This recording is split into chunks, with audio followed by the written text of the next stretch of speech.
Okay, good afternoon. Hello everyone. I'm Emma Norris. I'm the Deputy Director at the Institute for Government. On behalf of both IFG and the Productivity Institute, thanks very much for joining us for our 6th event in the Productivity Pitches series. Today we're focusing on central government. Now, it's only 6 weeks until the spending review.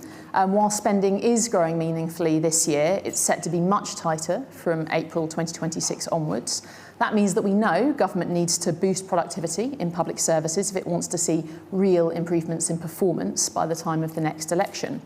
And the aim of this series of our Productivity Pitches events is to highlight really outstanding examples of innovation from across the public sector, showing where improvements have been made and the kind of lessons that we can learn from productivity interventions.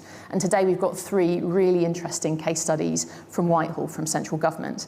First up, we've got Brice, Dassy and Dominic Lague on how the Infrastructure and Projects Authority has used the Cabinet Office-developed GRIP system, Government Reporting and Integration Platform, to both simplify and speed up data collection and sharing processes for major projects.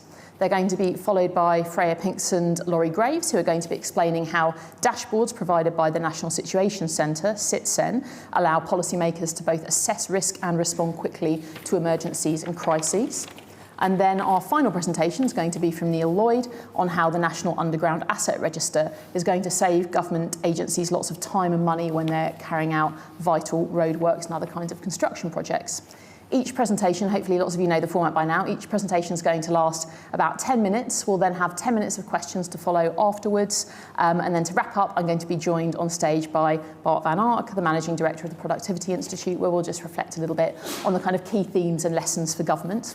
Now, if you have a question, there'll be time after each presentation. Please just put your hand up and wait for a mic to come round. If you're watching online, you can submit your question any time from now. You don't need to wait until question time, and I'll try and take lots of questions from online as well.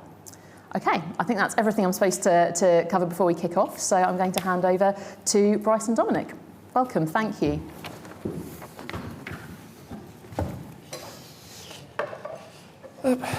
Hi everyone.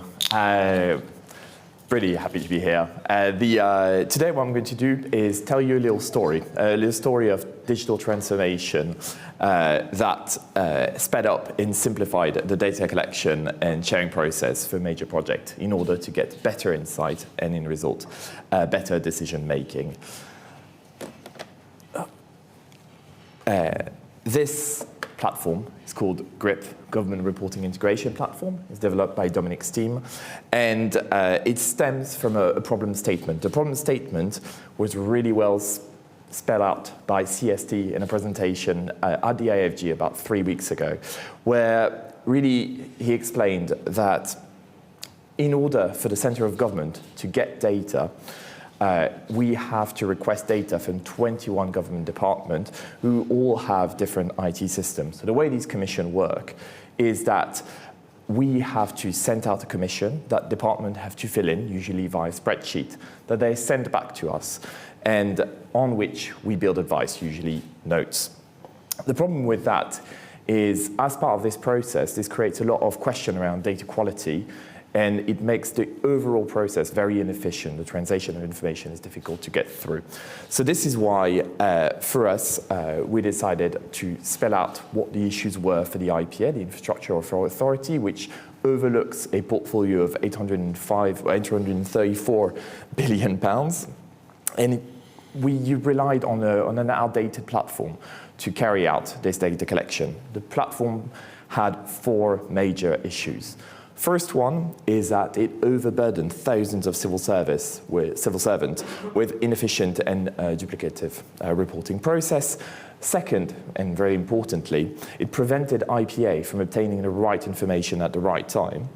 Third, it really prevented us to step forward into the next century, which is to drive to create AI-driven products on which we can plug to analyze and simplify the complexity of the information that's being reported. And finally, it weighed down the IPA and the public purse with a limited value for money solution.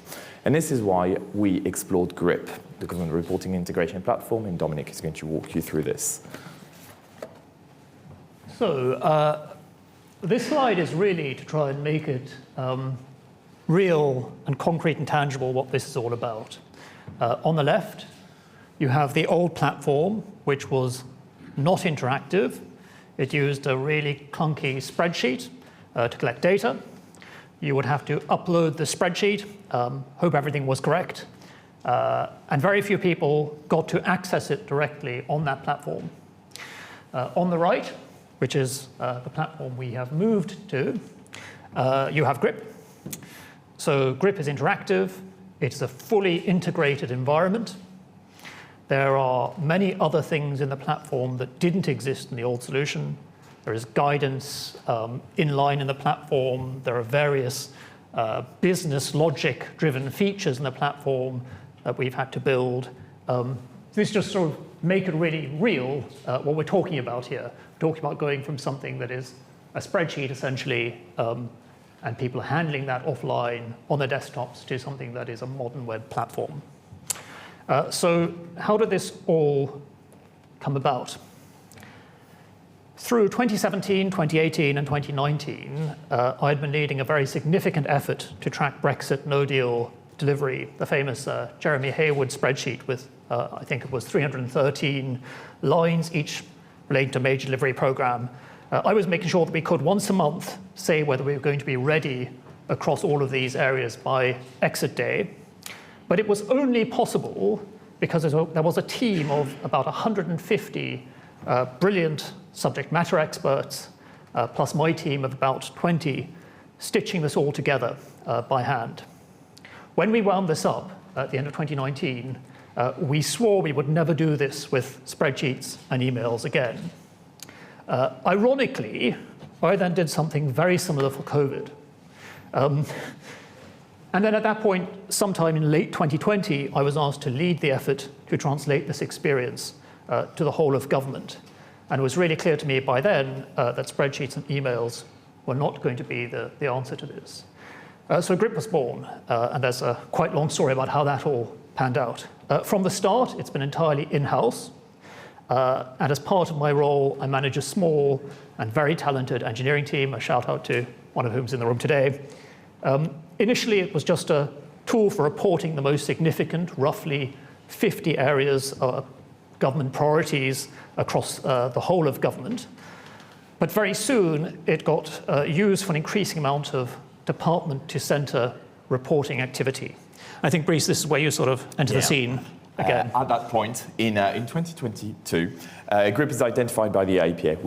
What we did is we started to see Grip being used for government reporting, and we thought, why not?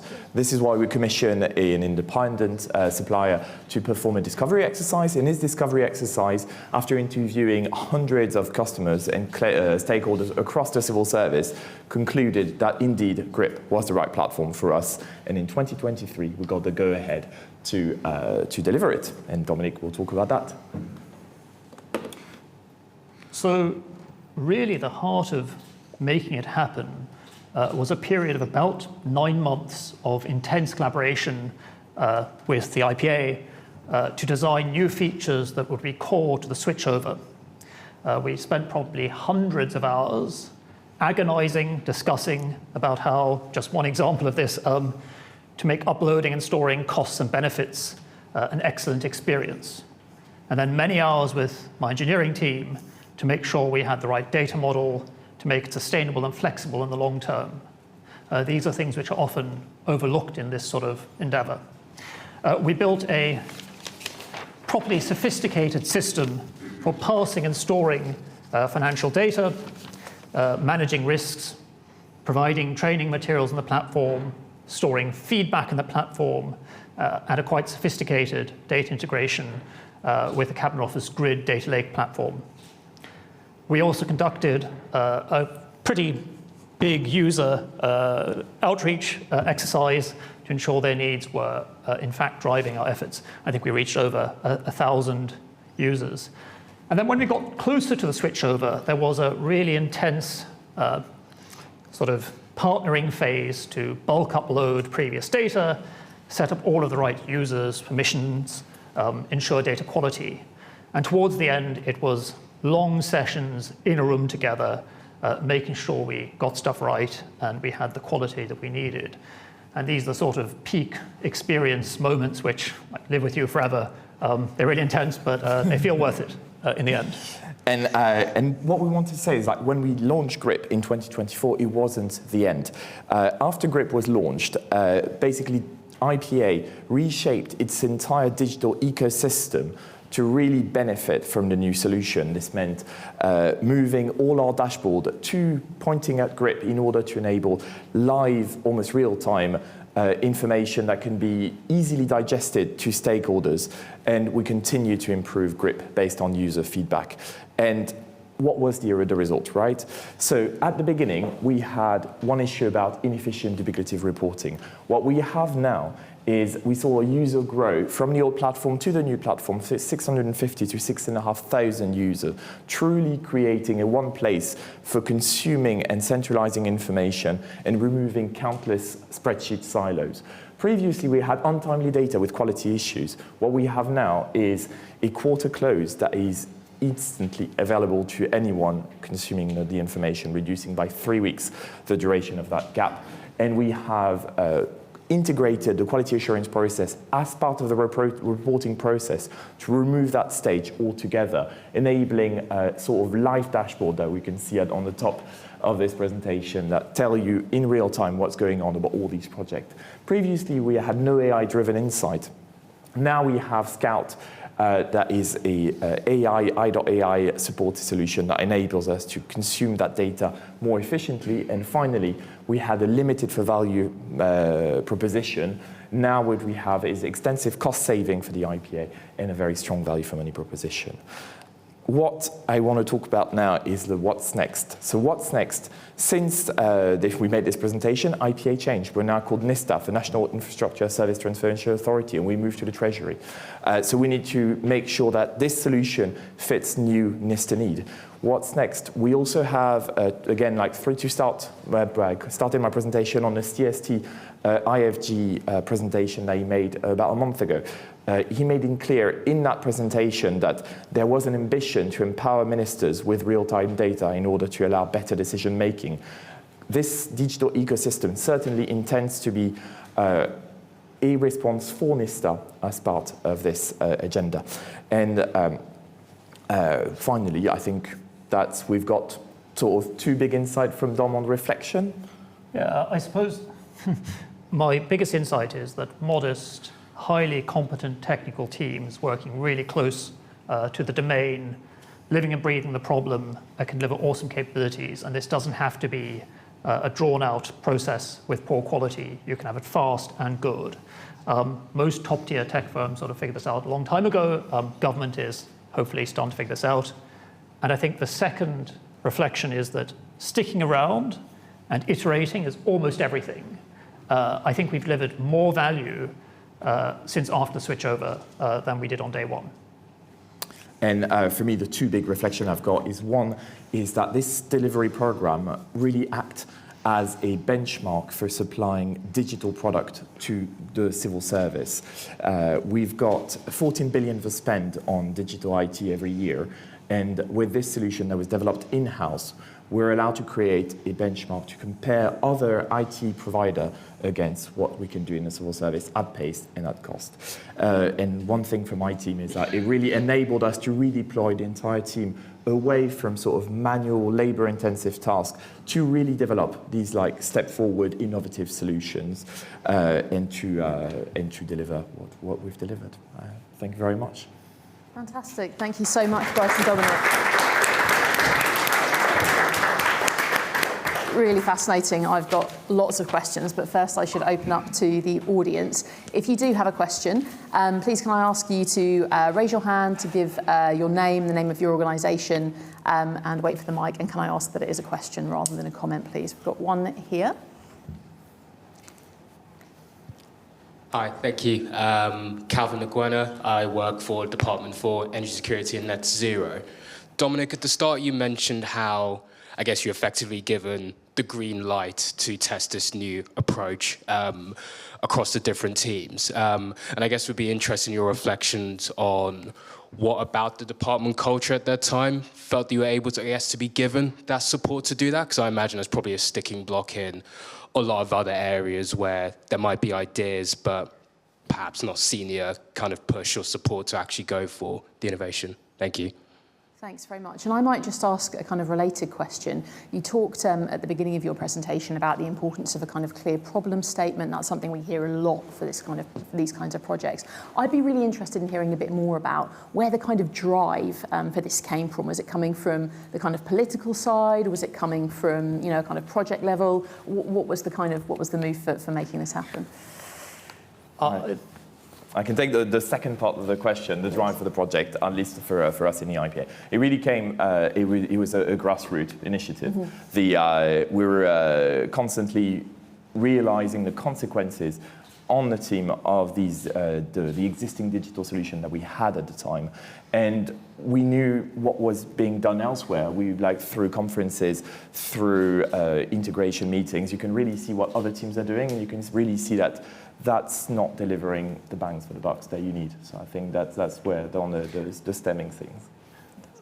I'm afraid I have a bit of a disappointing answer on the question of sort of permission to operate, which is, it really came from the top. And there'd been some critical experiences towards the end of Brexit no deal prep, where we'd done some stuff that really broke the mold. I won't go into too much details, but definitely folks inside Number 10, you know, Dom Cummings, for example, had seen this and it aligned with his vision.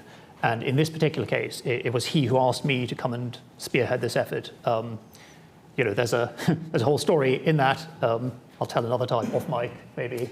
But really, having support right from the top, the Cabinet Secretary, you know, shout out to Alex Chisholm, who really supported this from the start, and now to Cat Little. And then the senior sponsorship on the political side.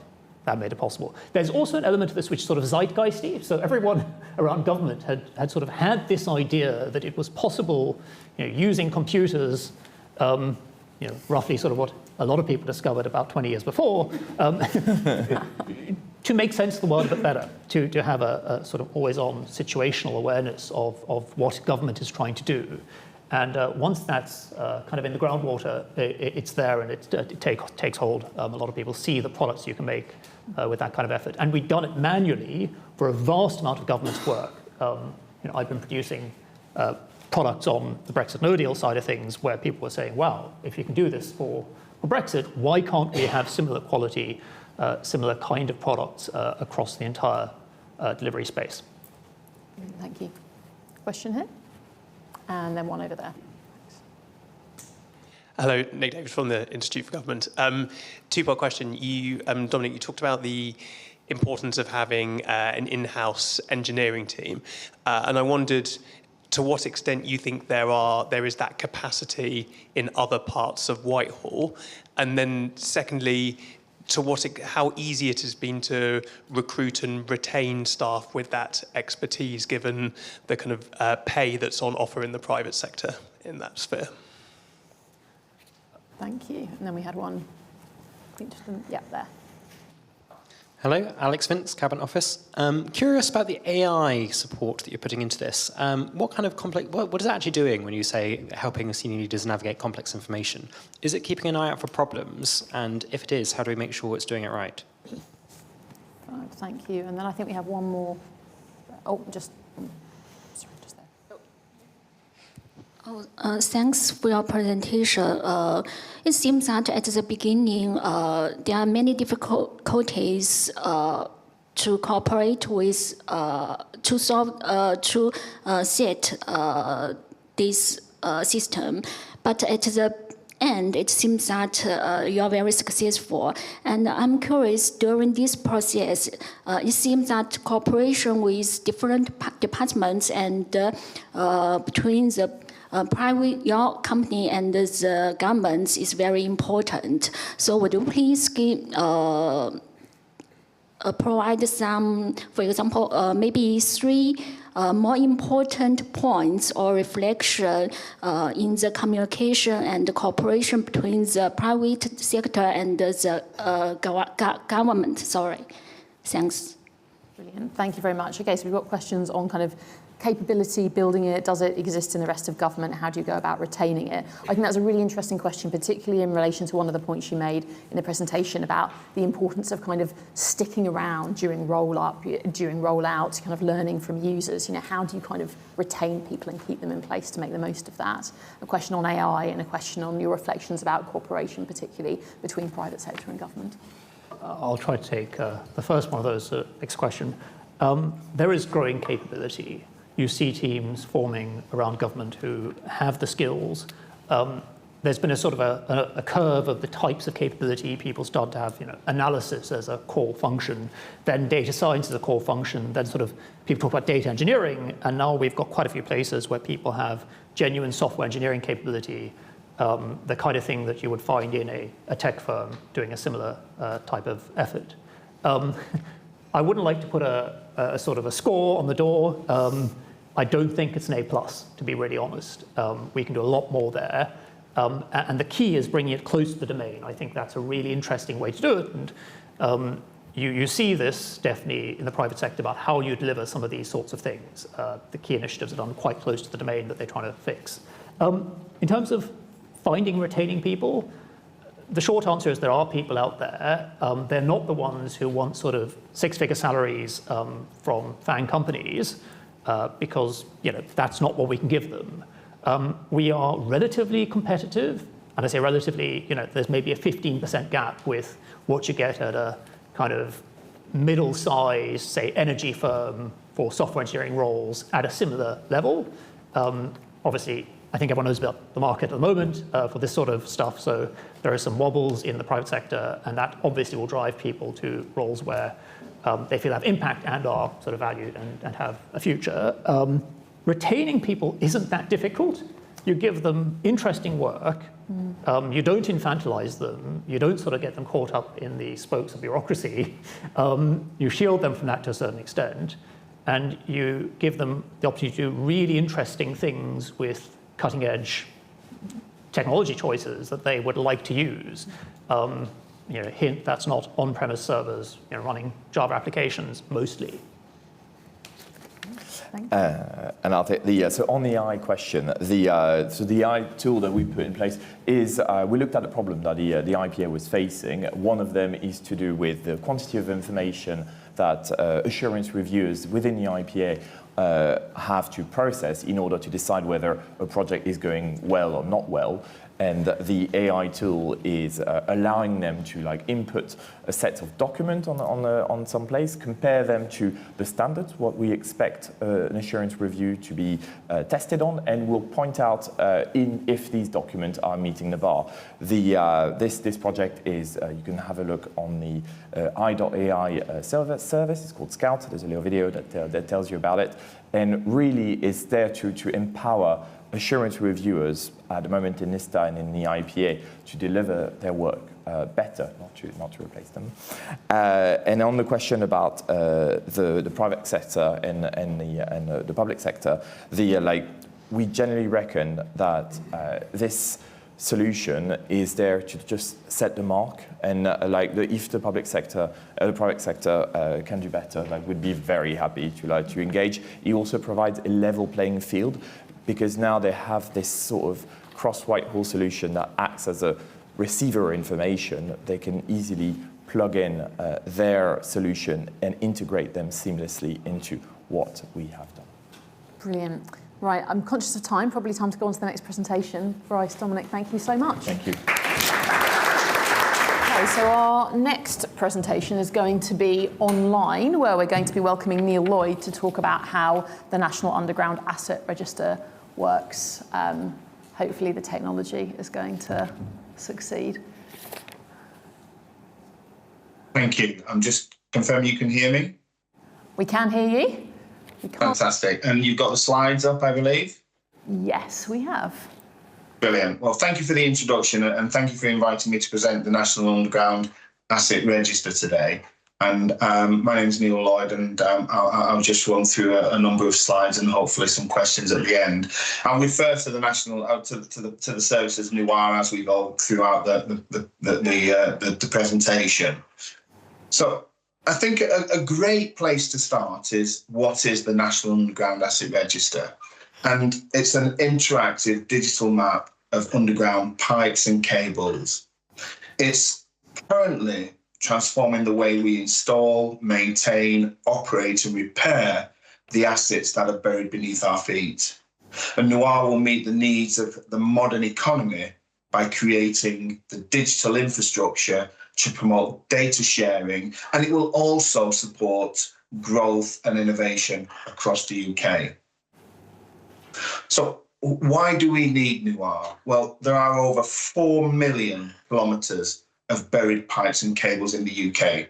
A hole is dug on average every 7 seconds, with over circa 60,000 accidental strikes per year. And the image you can see here is from an incident in London, which had a significant impact on a large telco organisation's business and its customers, the customers themselves. Now, it's estimated that economic cost of these accidental strikes, are in the region of 2.4 billion a year. And this is made up of things like repair costs, delays to businesses and delays to the public. Planners and excavators, they need their data to do their job safely, especially excavators. But this data that they require is held by over 600 organisations. And excavators most often request data from between 6 to 10 organisations, which is provided in different formats, different scales, and to varying timeframes.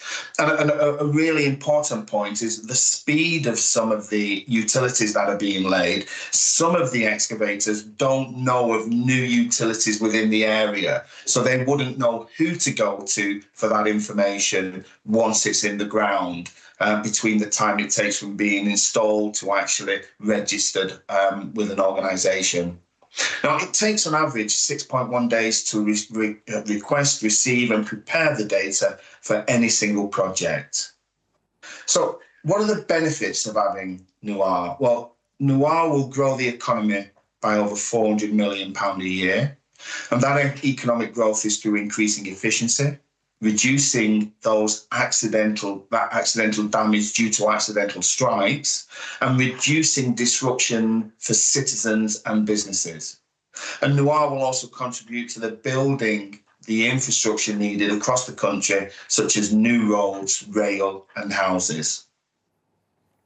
So if just looking at the timeline of the programme, you'll see on the far left that research started in 2018 on the potential for the programme, but the build started in 2021.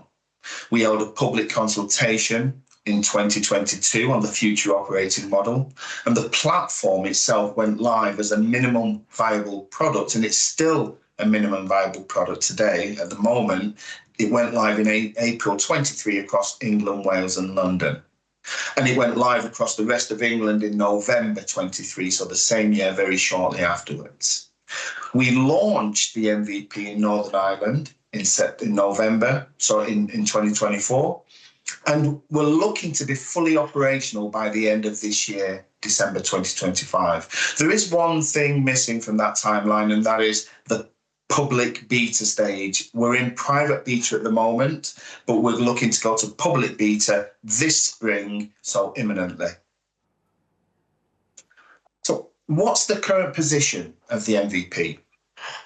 Well, we have the core functionality for the SafeDig use case, and that allows users to plan and, users and organisations to plan for future adoption and provide valuable feedback to enhance the service further. And that's a key point, that providing feedback. We always say to the users that they're in a charmed position at this stage, because they get to decide within reason what the future of the programme looks and feels like. And the service covers the whole of England, Wales and Northern Ireland.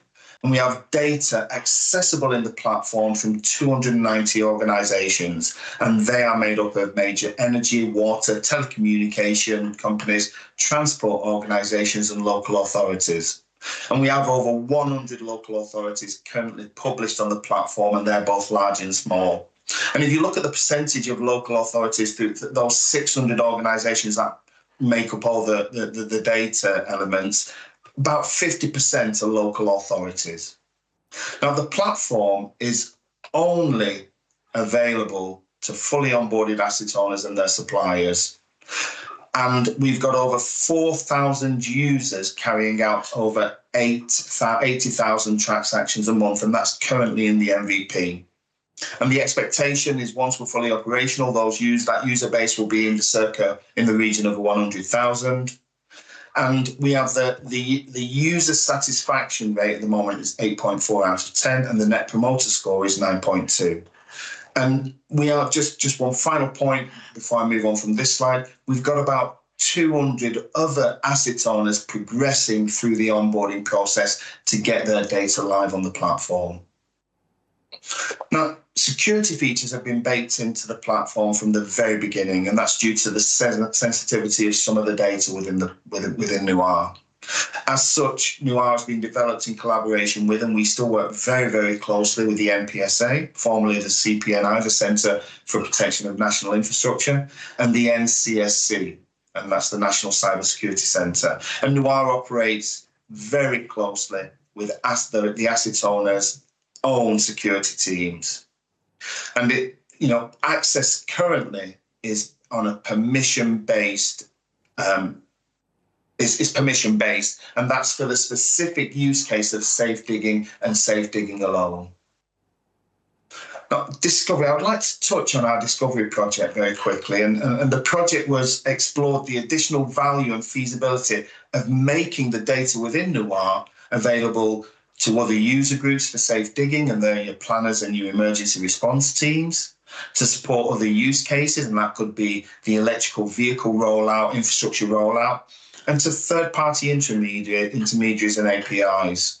And we engaged with 215 individuals from 144 organisations, and they came up with a potential extra 114 use cases.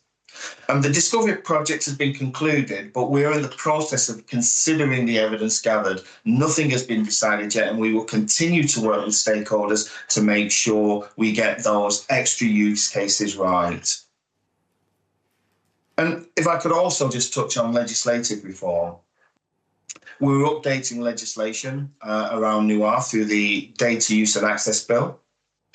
And the bill, the DUA bill, is primary legislation, and that will establish the framework for governance. Secondary legislation will establish the detail on how Noir will actually operate. And we envisage that secondary legislation will be progressed over the next 2 to 3 years, with royal assent of that primary legislation in the coming months. And once again, we will work closely with industry throughout to ensure that measures are practical and proportionate in that secondary legislation. A very quick summary. So Noir is available in England, Wales and Northern Ireland. The service will move to public beta this spring, 2025. We have over 40% of asset owners currently have their data in the platform, and legislative measures are being tabled in the Data Use and Access Bill. And the previous average of 6.1 days to request, receive and prepare data for a single project is reduced to a matter of seconds. And thank you for that. I'll take questions now. Fantastic. Thank you so much, Neil.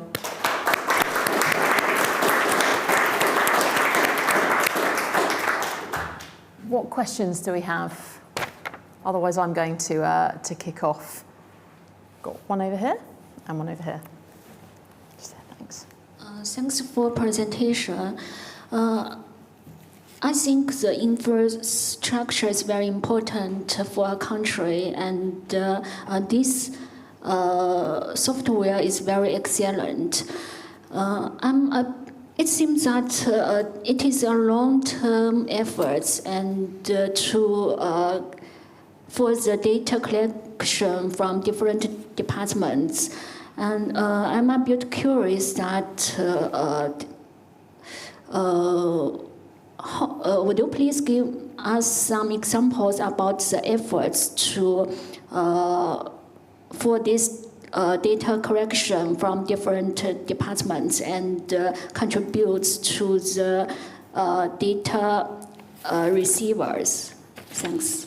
Brilliant, thank you very much. And then we've got one here and then one there.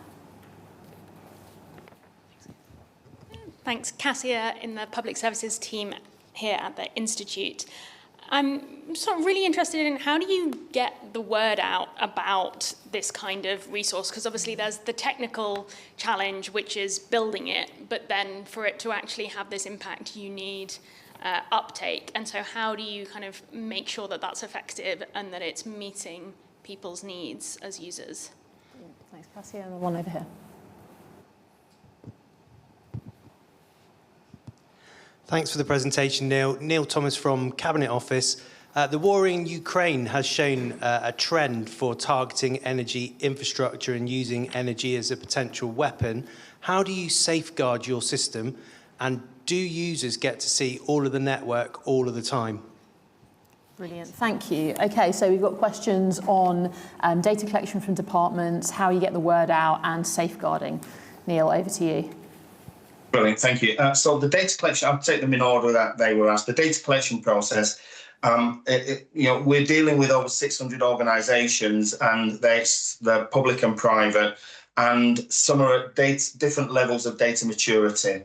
So it's a very difficult process because not only do we need their data, but we need that data transformed. Well, some of it is PDFs. So first of all, we need it digitizing, and then it needs transforming into the model that we use to upload to the platform. So the data collection process has been very difficult. We start off with engaging with the asset owner, the owners of the assets themselves, the organisations, and then explaining what the programme is, what it will do. It has got easier. We've got a live platform now that we can show organisations, but it's been a very, very difficult process to bring all these organisations online.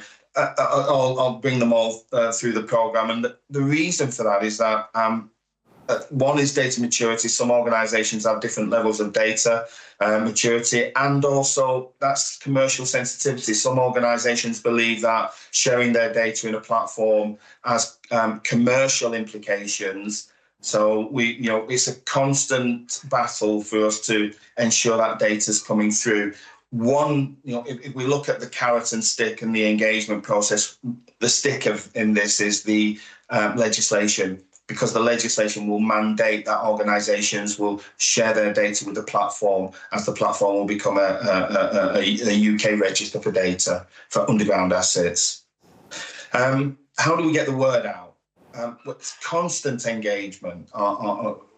And that doesn't stop. And depending on what level the organisations are within the programme, it's constant engagement with industry and the organisations direct. And that may take the form of engaging with an organisation, explaining what the platform is, what it's going to do and how it's going to work, and sharing your data with us. But then there's the constant engagement, because once the platform is actually being built, that's only half the battle. The next, even I'd say a third of the battle, the next part is making sure that the individuals use that platform within the organisation and within their supply chain. So we get the word out in a two-pronged approach.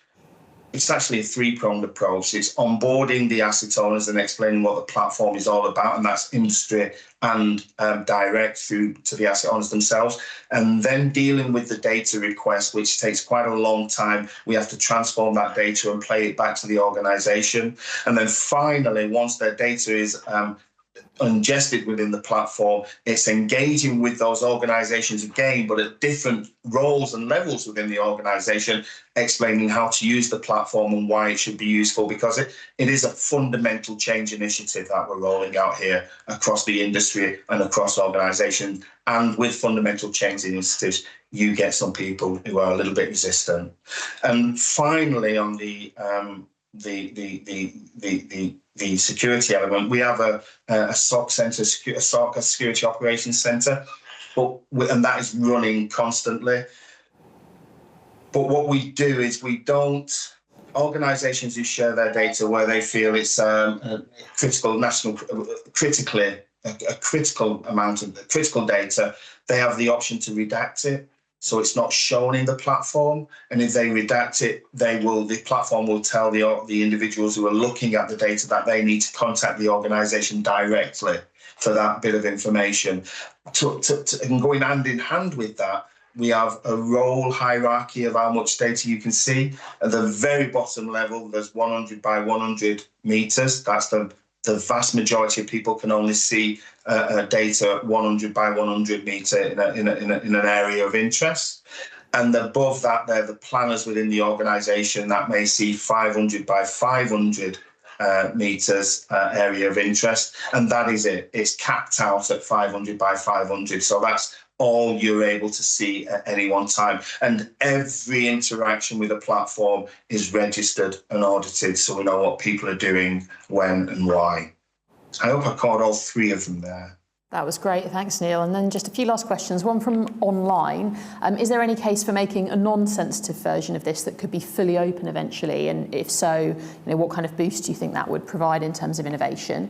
And then I wanted to ask about the rollout of the MVP. You did it over the course of the year, adding different parts of the country step by step. What did you learn from doing the kind of rollout in this staged way? Did you change anything based on what you learned from one area before rolling it out to the next? Brilliant, yeah. So we are looking, one of the use cases that came out of the discovery work was opening the platform up to trusted research environments and to the to public organisations for public use, and it hasn't been decided yet. It's something that we're looking at and to see how that will actually work.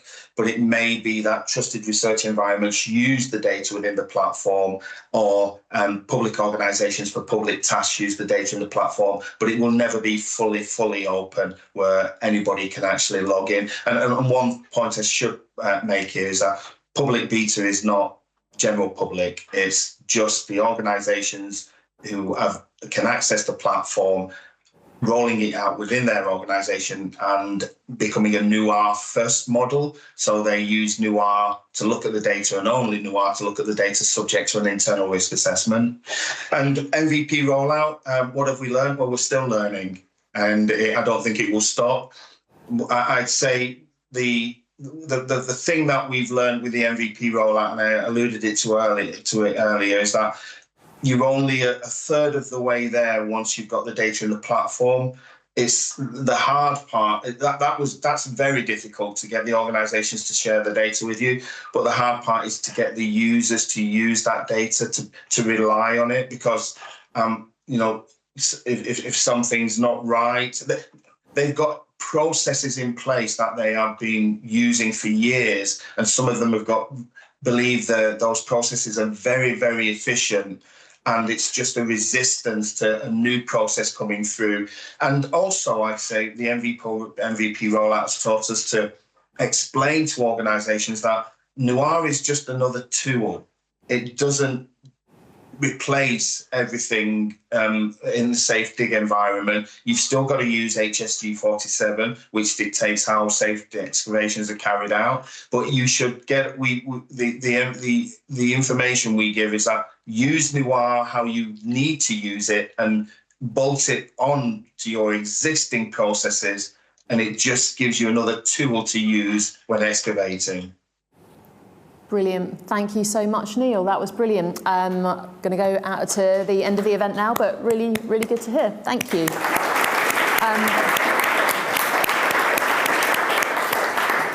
Bart, I'm going to ask you to come on stage now to reflect on what we've heard. Thanks, Neil. Moving around a bit. So, Bart, let's start by, we've heard three quite different but really interesting examples of kind of IT-based productivity interventions. What stood out for you across those three examples? What do you think some of the kind of common insights and themes were?